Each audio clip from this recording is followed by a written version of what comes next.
Right. I think it's a great session of three speakers, and Dr. Mahapatra, as usual, he is being considered a kind of a father figure today in cardiovascular imaging. Nice to see you, but in a different Thank you, platform. Dr. Ravin. Yes, Right. we have met in Agra, in Taj Mahal. Yeah. Just a quick question to all of you that I have to, this is for me and perhaps also for the audience, and we can see more than 200 people are watching this program. The credit goes to Dr. Khanna as a great organizer. My question is this: imaging of CT, MRI, and PET scan, as well as nuclear imaging, are, are the replacement of one image over the other, or they are, each one is an independent tool, and each one has a kind of a, I would say, a complete supplement or complementary to one over the other. Because Dr.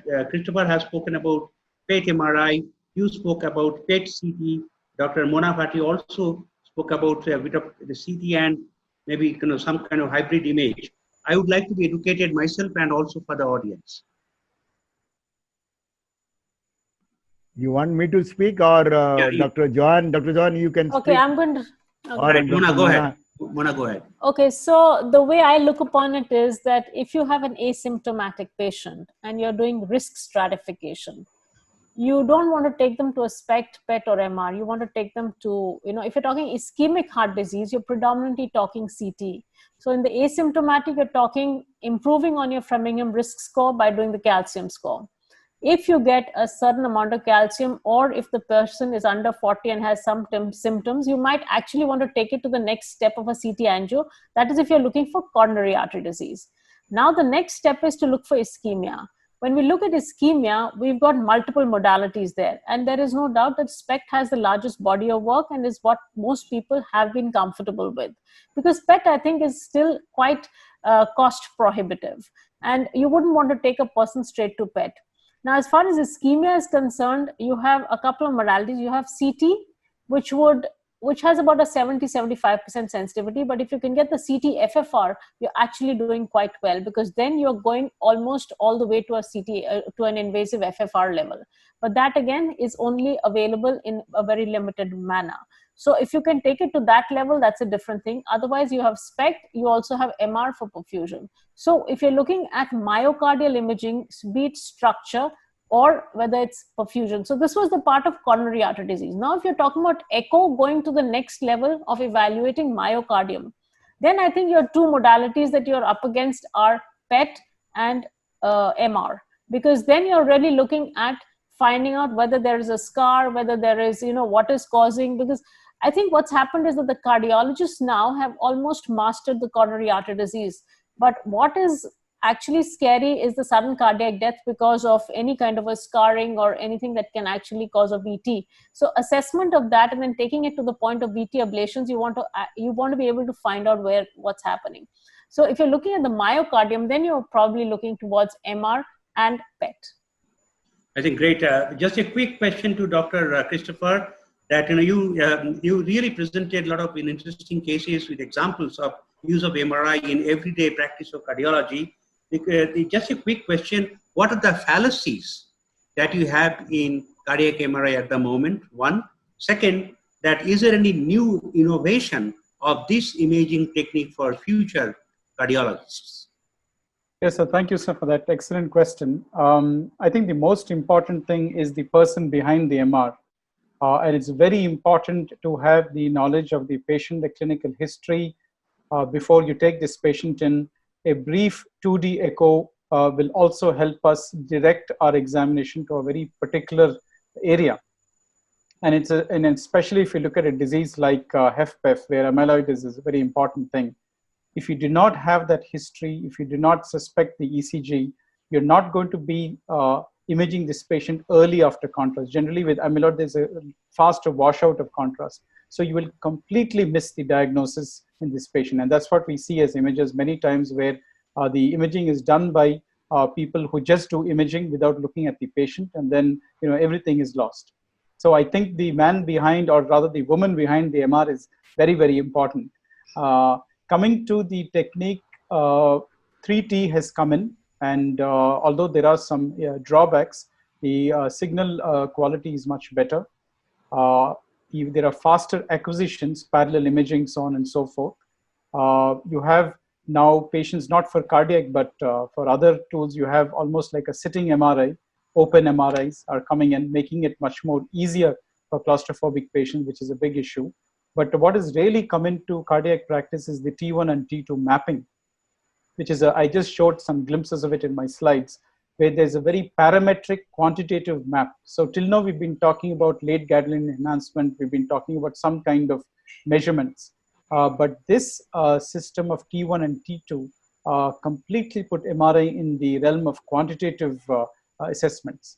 And this happens without giving contrast. So especially in your CKD patients, borderline GFR patients, where you're worried about contrast, the T1 mapping can make the diagnosis. It can give you the load of the disease, especially, for example, in myocarditis, and especially in terms of amyloidosis. In fact, it can even differentiate between the AL and AA types. So I think this is a technology that has come in. The newer magnets have it. The only thing is, again, the man behind it, where you need to do a lot of your basic studies on the T1, get your own institutional data before you can extrapolate. So I think there's a lot of scope in MR, and structural heart disease, and as Mona said, myocardial disease, I think there is really no match. And with the advent of PET MR, I know Apollo in Delhi has it. I think it's going to be a great tool in the years ahead. In addition to whatever you said, I have to say that the cardiac MRI takes long time. So is there any further improvement so that the time can be minimized, so that we can cater more number of patients, because the promptness of the investigation is equally important. As I said, there are some technological advancement in terms of parallel imaging, which are coming in. The slew rates are getting better. The imaging times are getting better. A good technician and a good operator will complete a 1.5 study in about 40 minutes or so. And a lot of it also depends on patient cooperation. So I think it's a whole lot of thing that happens at the magnet, operator, technician, patient, and you can get some very good studies on patients who have been actually rejected. Right. In addition to whatever you said, do you think incorporation of artificial intelligence with this kind of technology will enhance the quality as well as the time? Yeah, especially in parametric imaging, as we talked about T1 and T2, if you have a database already ready and a patient comes in and is scanned, I think the AI will just immediately point to the diagnosis and also the prognosis, because it just sifts through millions of your existing data and gives you the right diagnosis. Correct. So anyway, thank you. And the last very quick question, Dr. Mahapatra. Yes. I think there is a question from the audience that, so when you find that reperfusion ischemia, what percentage of ischemia should be there to call it a reversible ischemia? Is there any percentage calculation? That is one question. Second question is, in your nice algorithm, that slide that you have shown, you did mention about CT and nuclear imaging. Somehow I did not see any cardiac MRI in that algorithm. Any particular reason that cardiac MRI is not a part of the algorithm for assessment of ischemic heart disease today? Okay, the first question is that about that ischemia which happens. Suppose if there is a lesion more than 75% in coronary arteries, usually we get a ischemia, means the blood the radio tracer will not achieve that area of the myocardium. And after that, with the resting image, that area again redistribute or by reinjection. So that is called the viable myocardium or scar myocardium.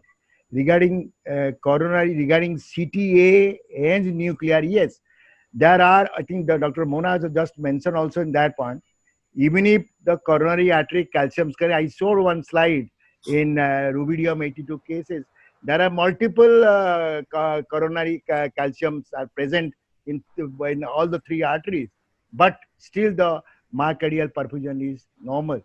So what is mentioned in the literature or in the clinical practice, more than 400 calcium score, then our stress myocardial perfusion scan will show a stress perfusion defect.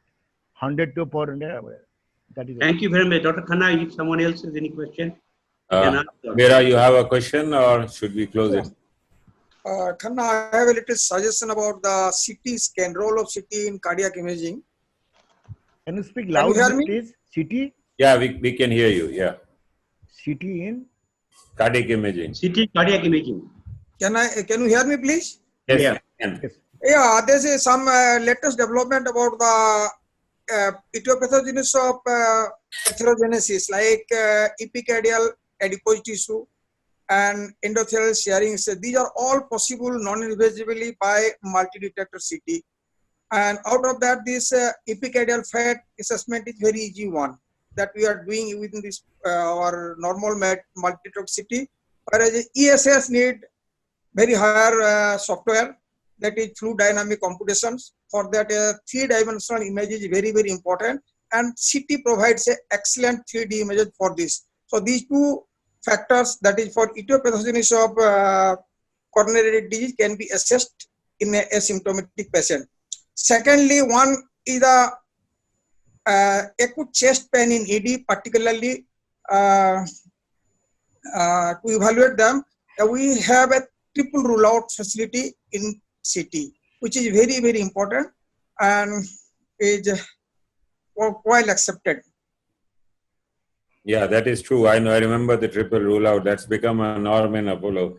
Any unexplained chest pain with normal ECG goes for a triple rule out immediately. And I remember you doing a lot of work and promoting this. So thank you all very much. Thank you, Robin. Thank you. Dr. Khanna, any you other very much, sir. questions from the audience? The audience question, Robin has already taken, so he is the one who asked Dr. question Robin. on behalf of audience. He had that Q&A tab. Most of the questions have been Yeah. answered, but there's a lot Okay. of questions there. Those questions were answered during that talk itself. Okay.